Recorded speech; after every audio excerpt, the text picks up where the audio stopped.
suis hyper contente d'être ici aujourd'hui, c'est super enrichissant de rencontrer tout ce monde qui m'a suivi le 27 juillet du coup. Mon objectif de la saison, c'est de devenir championne du monde au mois de juin. Donc j'aime bien me donner des objectifs chaque année importants parce que c'est ça qui me nourrit et qui me donne envie d'aller m'entraîner et de me lever le matin. Chaque personne a différents objectifs, tout dépend ce que tu as atteint et ce que toi tu considères comme objectif dans ta carrière. Ça peut être aussi des objectifs techniques, hein. J'aimerais bien remporter des grands chelems avec la manière, faire des techniques que j'ai jamais faites. Cette pression, en fait, il faut s'en servir correctement, il faut que ça soit de la bonne pression.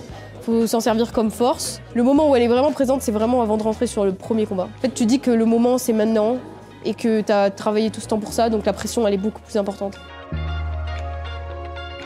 Si tu te donnes les moyens, que tu travailles dur pour quelque chose, je vois pas pourquoi tu réussirais pas. Faut laisser le regard des autres, il faut aller de l'avant, faut foncer. En fait, quand tu as envie de quelque chose, fais-le et te pose pas 1000 questions. C'est compliqué de voir souvent, par exemple, mon entourage, mais je sens leur présence, je sais qu'ils sont de tout cœur avec moi. Et pour moi, c'est important d'avoir un entourage sain, mais au sein de mon staff aussi, j'ai l'impression que c'est quelque chose d'important, en fait, d'être avec des gens inspirants, des gens qui croient en toi, concrètement te connaissent et connaissent ton potentiel, en fait. Quand je parle aussi de mon entourage, on parle de partenaires, on parle de plein de gens. Je pense à Autodesk du coup. En fait, c'est que du plus et c'est ça qui est important. Donc vraiment, ça fait partie des critères de réussite d'être entouré des bonnes personnes.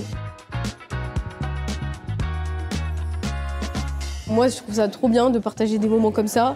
Je sais pas s'ils sont plus impressionnés que moi, mais moi, je suis assez impressionnée parce que c'est un univers que je connais pas. C'est des gens qui font des trucs, je pense, bien plus techniques que ce que je fais et qui servent en fait dans le monde entier en plus. Donc c'est incroyable. C'est dans ces moments-là qu'on réalise qu'on a tout ce monde qui nous ont soutenus, qui nous ont regardés parce qu'on parle d'Autodesk, on parle de gens derrière nous, mais on n'a pas de visage. Et du coup, c'est important aussi d'aller les voir et de voir qui a fait quoi, qui t'encourage réellement, les émotions, les transmettre aussi et c'est chouette quoi.